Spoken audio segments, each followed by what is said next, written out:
Sunshine stars Cillian Murphy, Cliff Curtis, Michelle Yeoh, Hiroyuki Sanada, Rose Byrne, Benedict Wong, Chris Evans, Troy Garrity, and Mark Strong.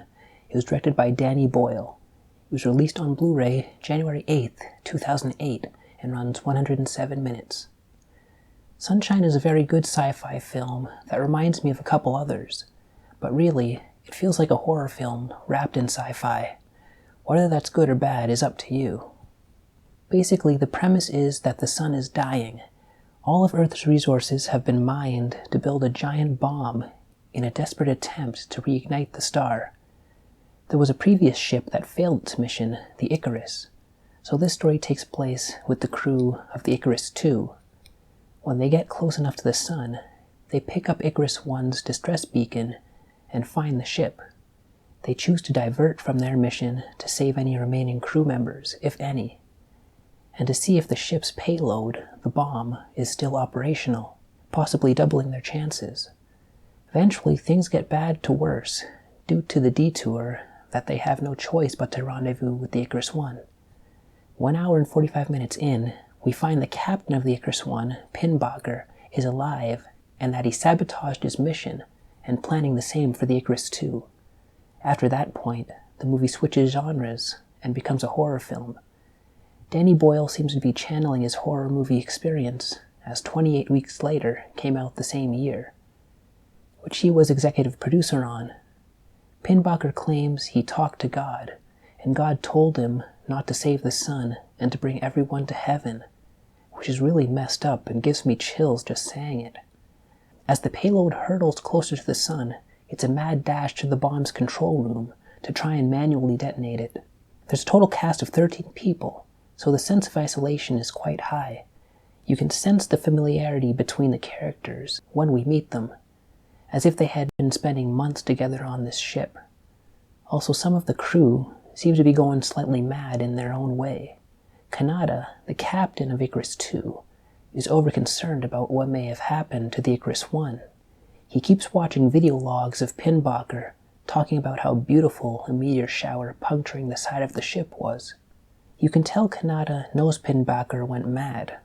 Though Kanata keeps it together and professional, you can see that underlying concern of Icarus I on his face. Cyril, the ship's psychiatric officer, becomes obsessed with the light of the sun, gradually decreasing the protective tint while spending time in the observation deck. Over the course of the film, you can see his skin peeling and cracking from bathing in too much sunlight. Cassie is one of the pilots, and the overly long space journey has left this character very sad and depressed. Personality-wise, she's the most emotional of the crew. Mace is logical all the way through, dedicated to the mission no matter how he feels about anyone there.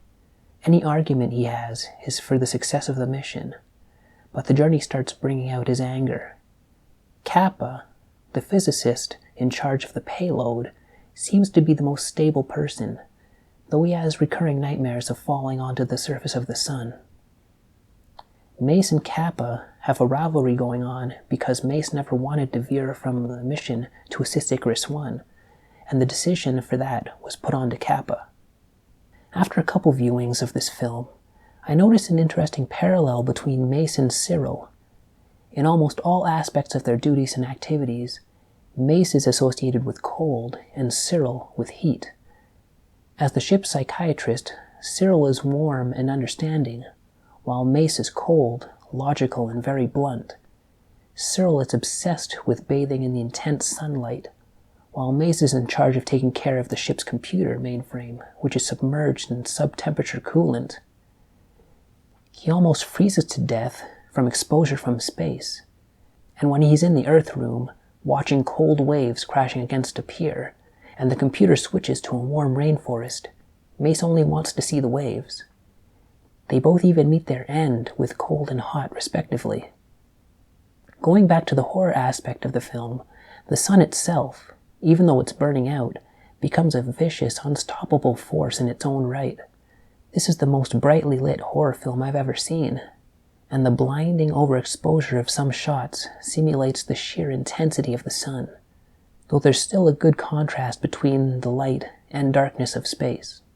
Some practical camera tricks were used when Pinbacker is attacking the crew, shuddering, blurring, and doubling the picture, making sure you don't get a good look at him.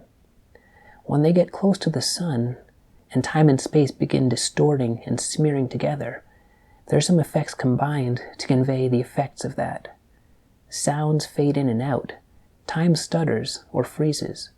No one knows what would happen, but they use some cool effects to theorize what could happen. The sound is well done, with lots of bass rumbling, ship flybys, and sounds of space, courtesy of NASA and the University of Iowa. The music ranges from high-passed sci-fi tech sounds accompanied by menacing bass lines to a beautiful orchestral cinematic score. The ending is beautiful, but have you ever seen a film where the end credit music just doesn't fit the ending? That's the case here, I think. The Icarus computer speaks in a calm, womanly tone that's meant to be reassuring, but really sounds uneasy, especially when she's describing things going wrong, not unlike a female version of the HAL computer from 2001. My biggest beef has to do with Pinbacker getting onto the Icarus II. He was able to get onto the ship undetected. You think Icarus would have notified one of the crew. At points, the film is nonsensical, like a horror film. Pinbacker was also able to sabotage the airlock and detach Icarus I from Icarus II. Now the ships just didn't detach, they violently rip apart. How could he do that without control of the ship or without a bomb? Also, the design of the spacesuits look amazing, but the field of view out of the helmets is ridiculous. There are some shots from inside the suits, so you know who it is, but talk about an overwhelming sense of claustrophobia, which after all was the intended effect. So I guess that one's only half a beef. Overall, Sunshine is a great fusion of sci-fi and horror, or at first glance, sci-fi wrapped over a horror film. With a small cast and no other side plots happening on Earth, keeping the sense of isolation high, the movie also gives me a sense of appreciation for the star that keeps us alive, that most may take for granted. This is one of my favorite films. A 9 out of 10.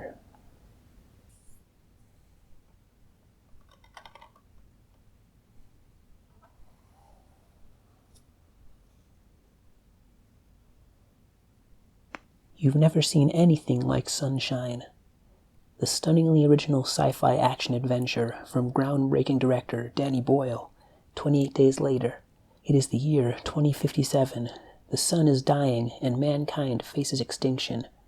Earth's last hope rests with a courageous crew of 8 men and women on a mission to ignite the fading star with a massive nuclear weapon. With twists and turns you won't see coming, this pulse-pounding journey to the sun is a non-stop thrill ride.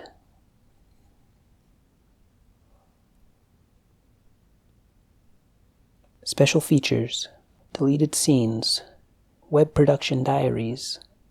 These are various behind-the-scenes snippets from the actors, and info about the scientific aspects of the film. 2 short films with introduction by Danny Boyle. Films unrelated to Sunshine, but something the director wanted to add as extras. Enhanced viewing mode with the filmmakers of Sunshine. Pop-up vids during the feature, although there's an option to watch them separately. Journey into sound, surround sound enhancement.